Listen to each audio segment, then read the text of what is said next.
Welcome to another episode of On the Issues with Alon Ben-Meir. Today's guest is Xhemajl Rexha, a Kosovar journalist and chairperson of the Association of Journalists of Kosovo, an organization with some 700 members of all ethnic communities in Kosovo. Xhemajl is currently on a 2-month fellowship with the World Press Institute, where he is based in the Twin Cities of St. Paul, Minneapolis, Minnesota. In this episode, Alon and Xhemajl discuss the state of media freedom and journalist safety in Kosovo, government interference in the media's workings, and Kosovo's upcoming election in February 2025. So let me ask you, you're being now the chairman of the Association of Journalists of Kosovo, I know that you have a first-hand experience about the freedom of press in Kosovo, and generally also the freedom of press in the Balkan. But I'd like to speak particularly about the freedom of press in Kosovo. From your perspective, how do you see that? I mean, you know, been working with Albania now for 7 years, I think, right? Yeah. And she was one of the victims of being attacked because of her writing, because of position. So I don't, you know, this is going back like 7 years. Has anything changed since in terms of a freedom of press? Well, Kosovo generally enjoys media freedoms and press freedom and freedom of expression, and all the legislative pieces are there. And the Kosovo Constitution is a very good and modern one, in which both freedom of media and freedom of expressions are guaranteed as a basic right, let's say, of every citizen. Now, throughout the years, as journalists, we have faced several challenges. Some of them were lighter, let's say, some of others very, very difficult to deal with. And we've had in the recent years all forms of attacks against journalists. All the governments, basically all political parties, when they are in power, they try in one way or another to get the control towards media. And it happens usually with the public broadcaster, which is paid by taxpayers of Kosovo. And we've seen happening that, especially in the last years with the Kurdi government. But also governments try to influence the content and what the private media do in different forms, including, you know, business interests, which are linked with political parties as well.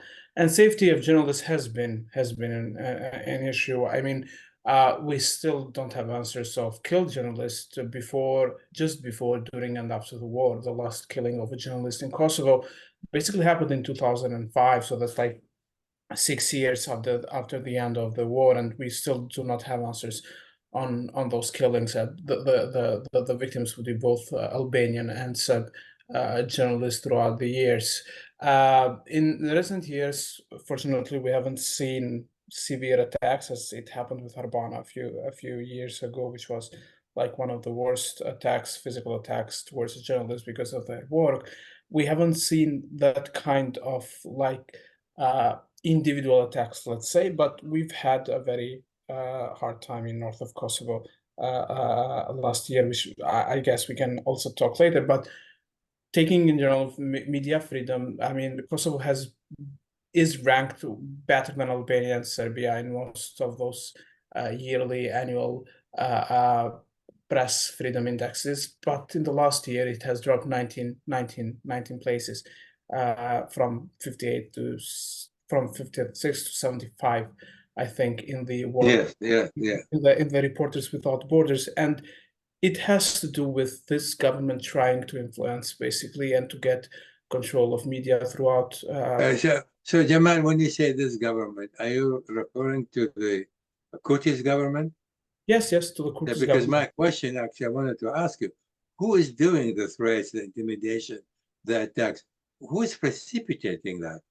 Is it instigated by the government, instigated by outside organizations that support the government, by the opposition? Who is doing that? Were you able to identify the sources? It's mainly the government, and I'll explain others as well. But government of Kosovo tried to shut down Kosovo's biggest TV channel, Kosovo, last year. So that is like such a such a hit, like to think of shutting down a private TV channel, the biggest in the country in 2023, it's just for a vibrant democracy as Kosovo is unthinkable. And Kosovo government took all the actions, legal actions, basically to shut down because of flaws this private channel had in registering their business. There was a big outcry in Kosovo. We had the protest of the association, and the international presence in Kosovo warned Kosovo government against shutting down a TV station. The case is in the commercial court. There's an injunction that the TV cannot be shut down. But this is one of the main reasons why Kosovo has dropped so many places. Yeah, but who issued the order to close to shut down that kind of TV outlet? The government of Kosovo, the Ministry of Trade. So because so this must be sanctioned by the Prime Minister. Wouldn't you say that Kurti has to know about it? I mean, the Minister of Communication would not do so on their own. Do you agree? Well, I cannot say that he ordered himself, but obviously he's responsible for everything that his government does, and he knows. I mean, this is a big decision, trying to shut down. But the Prime Minister obviously knows about it, and he could have stopped it, wouldn't you say?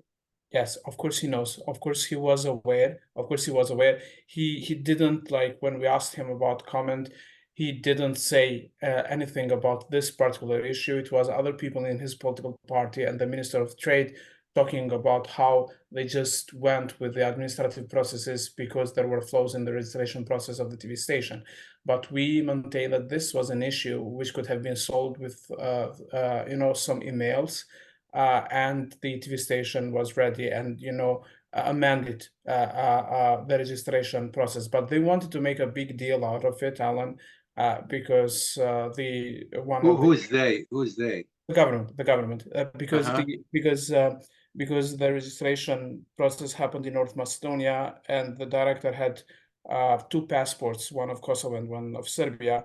So he registered it with the Serbian passport, and this is why it was an issue for the government, because it said that it went against constitution by using the Serbian passport, and they used this, to appeal to their base of voters. So this is like using a nationalist tone of why would you use a Serbian passport to register, a business. So this is why they took the decision in the Ministry of Trade to try and revoke the license of the business, because most of the media in Kosovo are registered as businesses. So the Ministry of Trade revoked the license, but ultimately the Independent Media Commission, which gives you a permission to function as a media, did not go through with that. So, for example, what kind of reporting, if you can give me a couple of examples, would be great. What kind of reporting this TV did that prompted the government to call for its shutdown?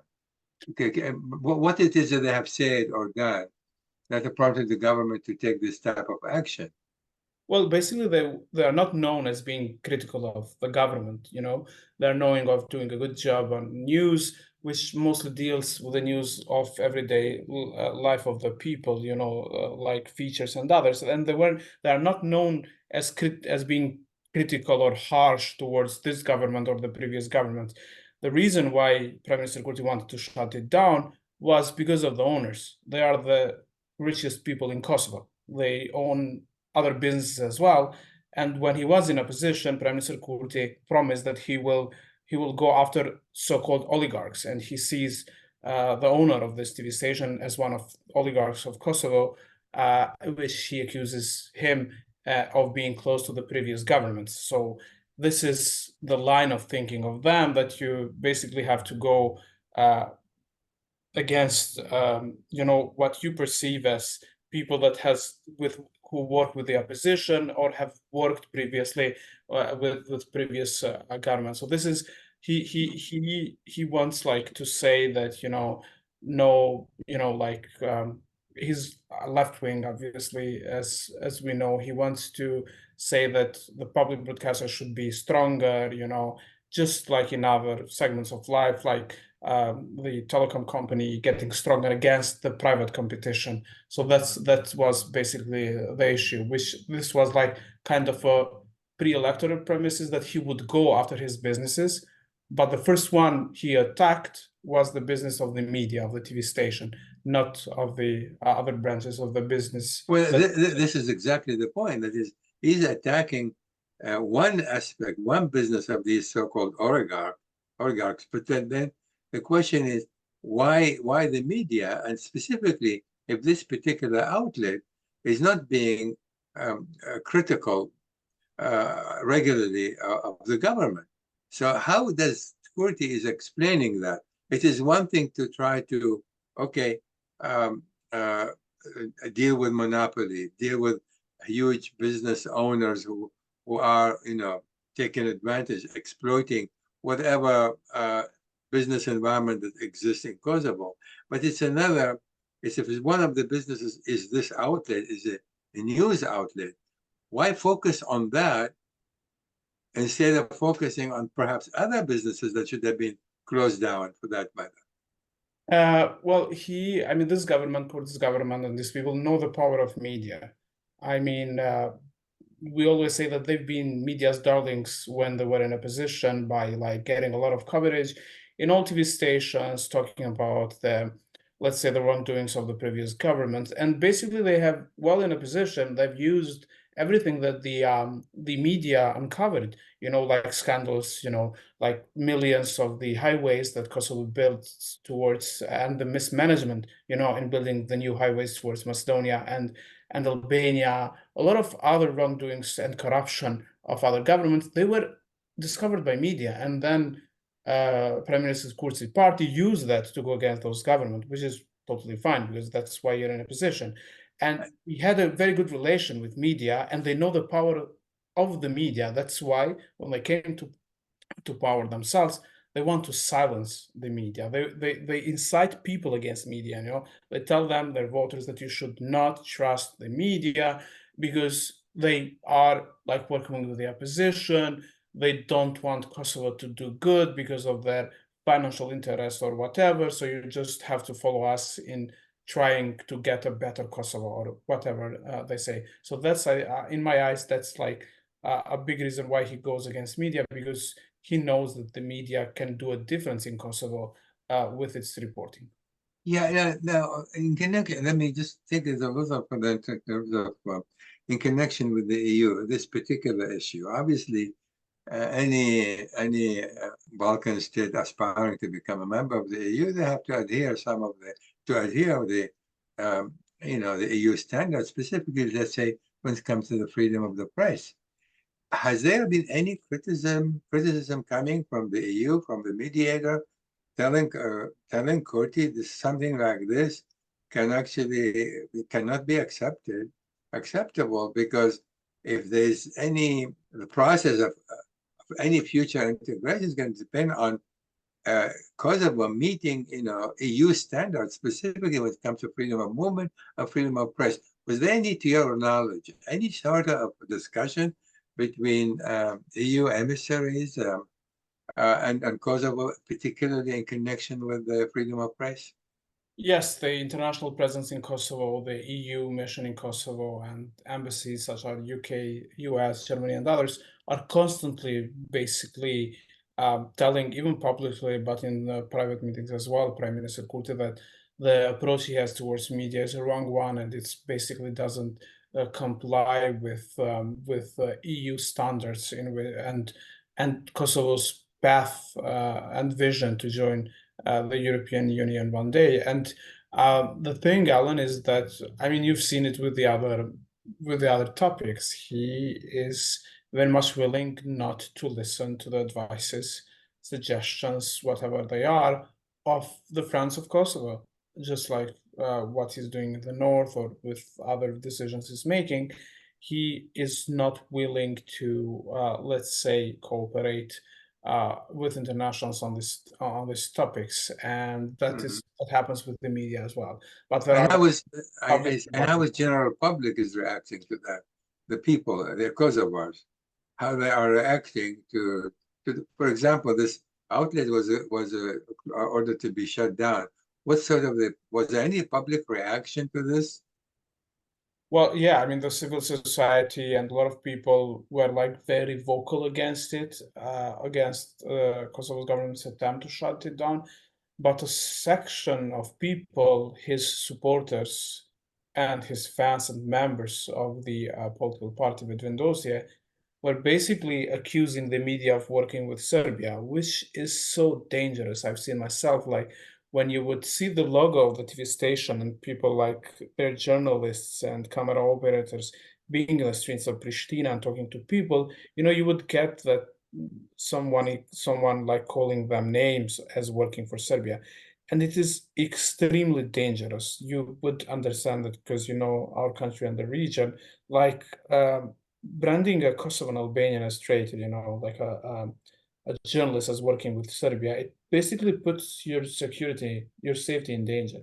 And this is why we are so much concerned that this rhetoric that comes from the prime minister himself, the MPs of his political party, members of his government, constantly, branding a section of media as working with the enemy, is just reckless. It just has to stop because they are aware of the danger this rhetoric brings and how it incites people. So when someone, a minister of the government, says that, then you will have thousands of comments online against the media and against the journalists. And most of the abuse is towards women journalists, which make a large section of our community. Like AJK has some 700 members, and some 65% of them are women. Very good journalists, courageous journalists who do investigative reporting and others.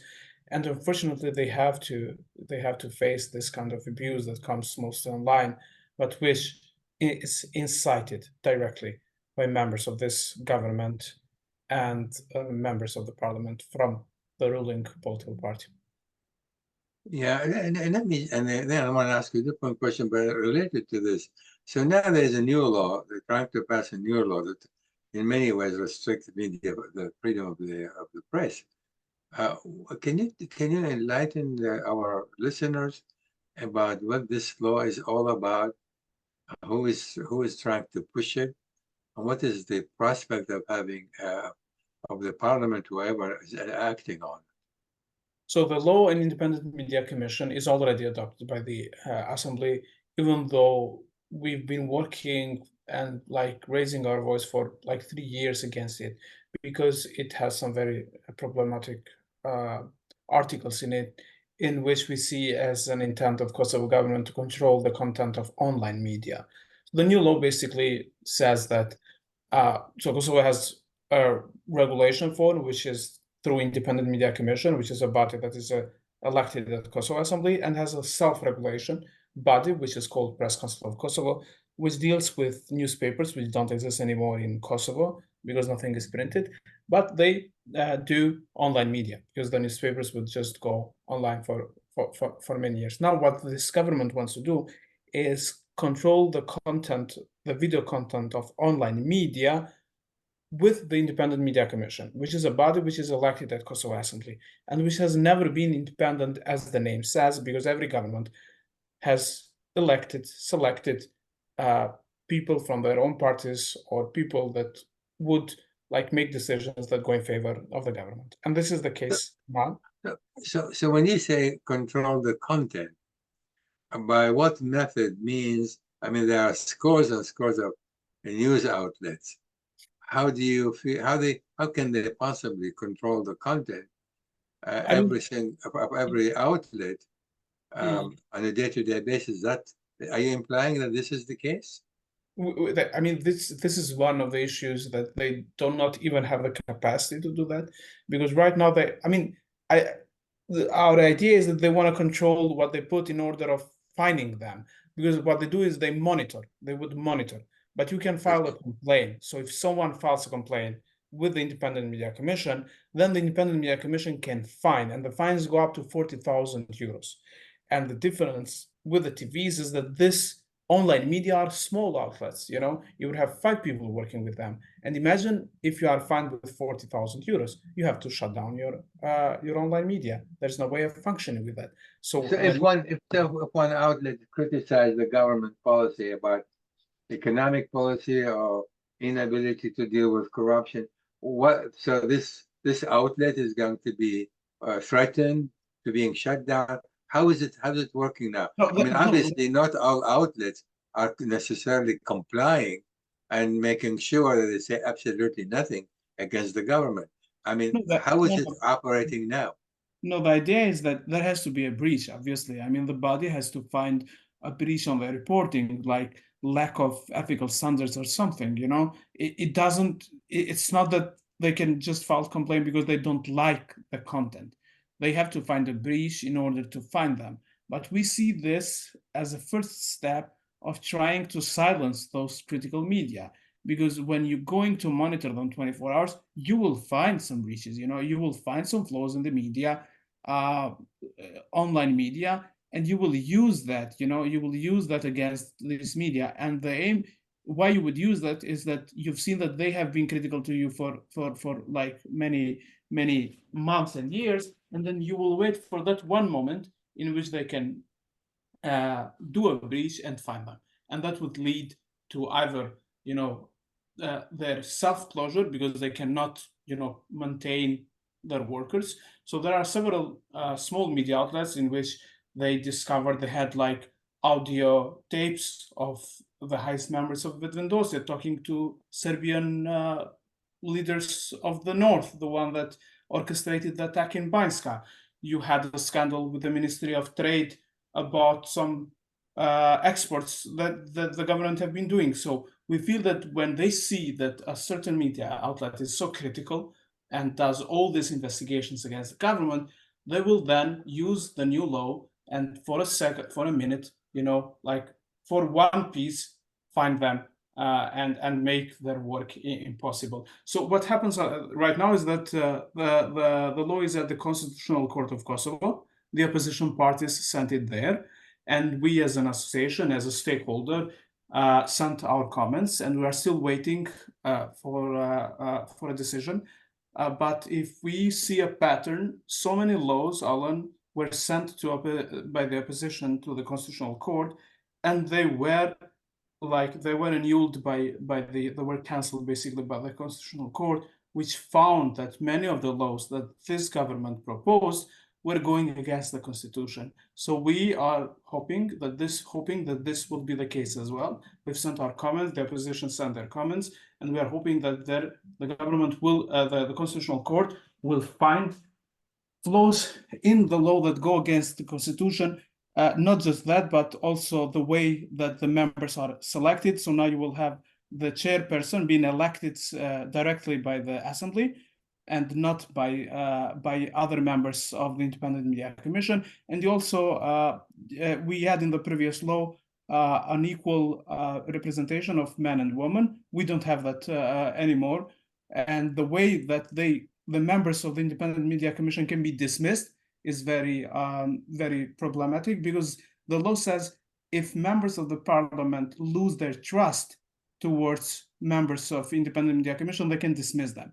So, I mean, who defines what the trust is? It means that they can basically misuse the powers of MPs and just dismiss the members of the Independent Media Commission if they don't like the way they make decisions. I see. So, and what's the opposition position on this? Have they taken any position? Obviously, they're not supporting the government for no other reason, simply because they are in the opposition. Have they taken a position in connection with the freedom of press, the opposition parties? Yeah, they send the law in the Constitutional Court because we cannot send it. We are not, like, we're a stakeholder, but we don't have that power, basically. So it was PDK and LTK who sent the law on Independent Media Commission to the Constitutional Court, filed the case against the government there. And then we were just asked to send our comments as someone who's a stakeholder interested. So obviously they were against, they were not there when the law was passed. They boycotted the session, and they were very vocal against voting it, because the recommendations of Council of Europe, the Council of Europe, where Kosovo wants also to join, did a 12-page report in which they say that as it is, the law should not be passed because it has many flaws, but the government and Vedvendosje didn't want to listen. Mm-hmm. You know, I mean, many times they send me questions for interviews from Kosovo, I remember on a number of occasions I criticized Curtis, and it was published. They published it. Even though I criticized Curtis for whatever, um, depending on what was the issue involved, like the Association of Municipalities, like his arbitrary or precipitous decision about the dinar, about the license plate, and on and on. So I thought, and this was published. Have these newspapers been sort of criticized or attacked, or to your best of knowledge, even though they wrote something that somebody like me sort of commented on, or this goes pretty much unnoticed, or they don't care? No. I mean, the media here are very vocal criticizing Prime Minister Kurti and his government. Nothing has basically changed in the way it's just that it comes sometimes with a personal toll, personal cost to some people that are very critical because of the abuse they get online. But otherwise, like most of TVs and a lot of online media are every day, either with op-eds or with their pieces criticizing the decisions of the Kurti government, not only when it comes, obviously, the most pressing issue, which is how he deals with north of Kosovo and what happens there, but other like his economic promises, his lack of opening new jobs, or like not basically building any road, just one small bridge somewhere in central Kosovo. So the matter of the fact is that I think mainly because of the big support of the international community and presence in Kosovo, the civil society in Kosovo is still very strong, very vibrant, and is very critical in trying to hold this government, as with other governments. We do our jobs of holding them accountable for the promises they made before coming to power. So tell me, you are the chairman of the Association of Journalists. What worries you today the most, and what kind of action are you contemplating to take? First, let's take what concerns you today the most in terms of. Go ahead. Yeah. It is the safety of journalists, basically. I mean, we are waiting for a decision by the Constitutional Court and are very hopeful that they will bring down the Independent Media Commission law, which would affect the way of functioning of online media in Kosovo.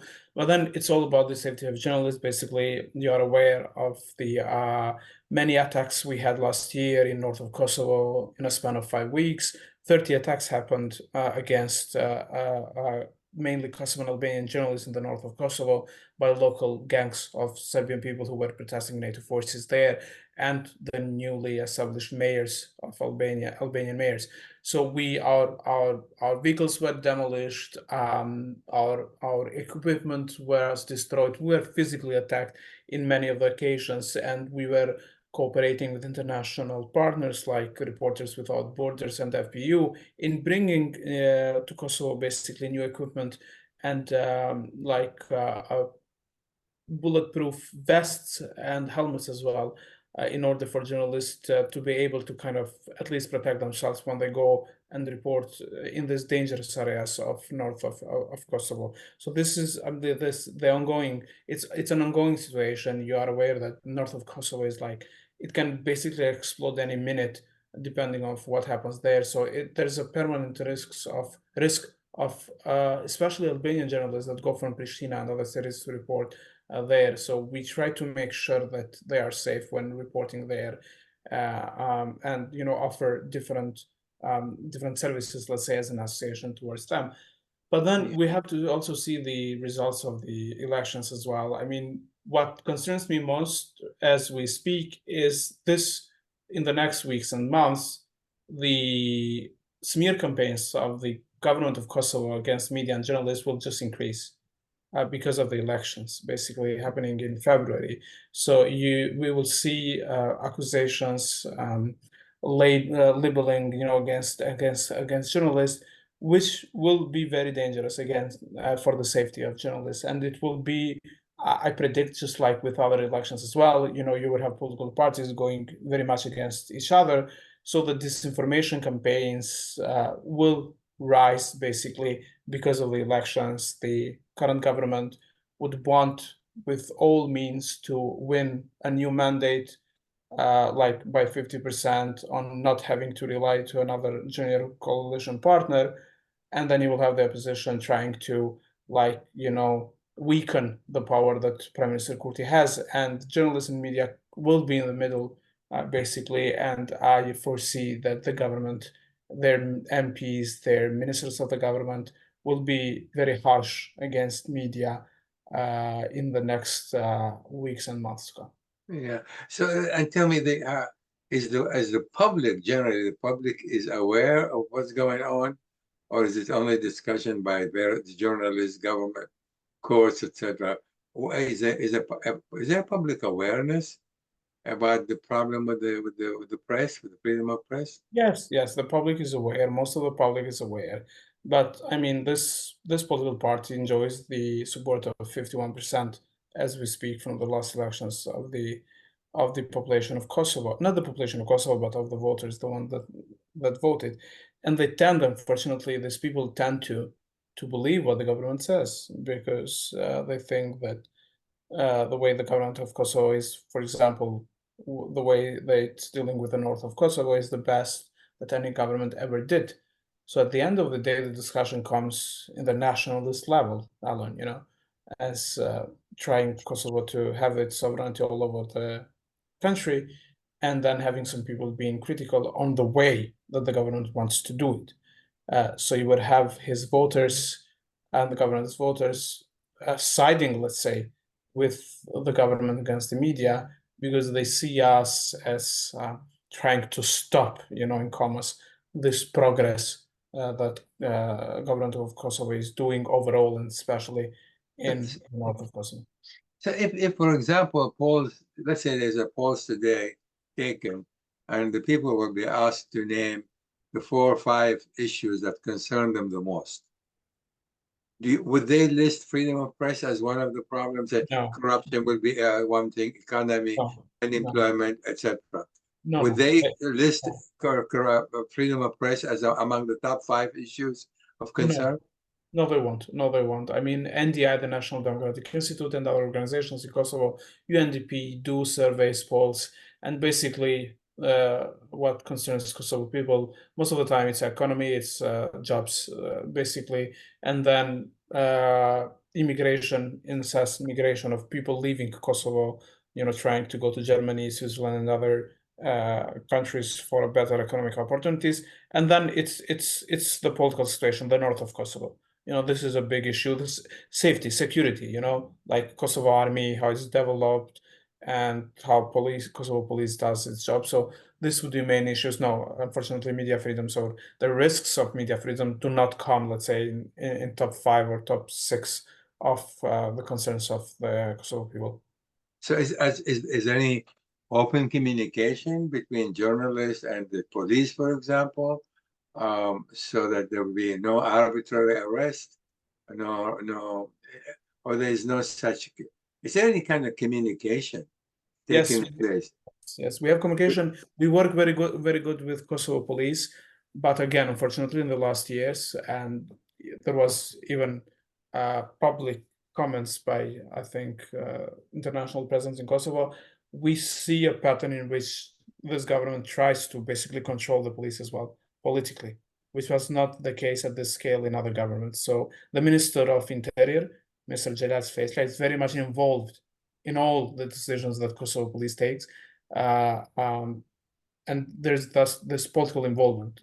Kosovo police at the moment doesn't enjoy the autonomy of making decisions, organizing operations, whatever, as it should be, because there's such a big political influence directly by the minister himself and other members of the Ministry of Interior. But we do, as an association, as journalists, we do maintain a very close professional relationship with Kosovo police.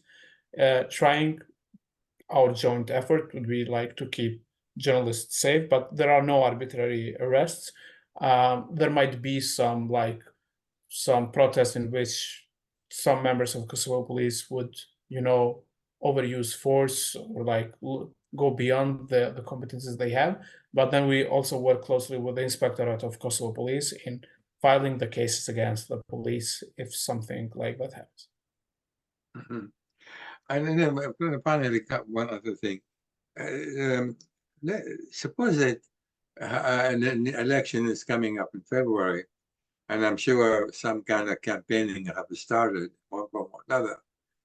But if the election were to be held today, where does Kurti government stand? Will he be re-elected, you think, his party? Oh, there's no doubt that he will win the elections. I mean, no one doubts that. It's just the margin of how much he will win. I mean, even his opponents know that he will win the elections again. But everyone is basically from the opposition, I think, is just trying to get some ground not to allow him and his party to form the government themselves and have like a smaller political party join them, as it has been the case in Kosovo for 20 years. We've already had coalition. We always had coalition governments with at least 2 and sometimes 4 political parties getting together to form the government. So this was basically the first case ever in Kosovo, as you know. Yeah. So when you say he would definitely be the party re-elected, what are a couple of things? What are the things that, in fact, the people can say they benefited from this government? Can you give me like 3, 4 examples? What is their benefit? What they have the benefit from? What this government has provided, the previous government hasn't? It's north of Kosovo, Alan. He's I mean, it's all about north of Kosovo. He will use his party is already using, has already been creating ads all about the north of Kosovo. How for the first time in 25 years you have a Kosovo flag flying in Zvečan, Ljeposavić, Zubin Potok, and Mitrovica North, which in fact is true. We can discuss on what happened, how it happened, but it is true that for the first time ever you have this presence of Kosovo state in the northern part of Kosovo. It never used to be. So he will use this like opening.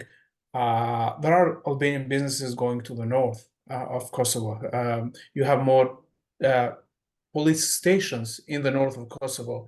More presence of the state of Kosovo, offices of like different offices of different branches of government in the north of Kosovo. And overall, he will use, Vedran Dosti will use the north as saying that for the first time ever, the Kosovo state has its full sovereignty with all the territory of Kosovo, which was not the case in previous governments. I don't think he can use much of what happens with jobs or economy or justice for that matter as well. I mean, jobs and justice were Prime Minister Kurti's main promises when he was elected with 51%. They had many initiatives about justice, but they do intervene in the work of the judges and prosecutors, and there are like statements against that as well. They accuse the judges and prosecutors of not going after corruption as much as they want to, and the Constitutional Court brought down a piece of legislation initiated by this government in which they wanted to confiscate to confiscate cars or houses of former members of government if they were won illegally, because the Constitutional Court found flaws in the laws as well. So it is all going to be about Serbia, basically, about a possible agreement, being implemented, because it's already there, and Kosovo, joining international. Yeah. So his popularity then rests because of his nationalist quote unquote attitude position vis-a-vis the north. Yes. And the people just basically like that. Yes. And that's what you're saying, yeah. Finally, Xhemajl, well, do you feel hopeful? How do you feel about the future? Well, I do feel hopeful because of Kosovo's people, basically, because of this amazing young generation. As you're aware, like our median age in Kosovo with the new census is 34 now, and we were very much concerned because last time 10 years ago it was 29, so we're getting older. We have this vibrant youth, which is very good in many aspects of culture, arts, IT. Being very big in Kosovo as well, coding, gaming. sports, this medals winning in Paris now, and all these artists, doing good internationally, a lot of movies. It's the youth of Kosovo, which basically gives me and other people hope that better days are coming for Kosovo. Oh, that's a great. Thank you so much. I think we can end with this positive note. Thank you. And thank you again for taking the time. It was wonderful to hearing what you have, your observation about what's going on.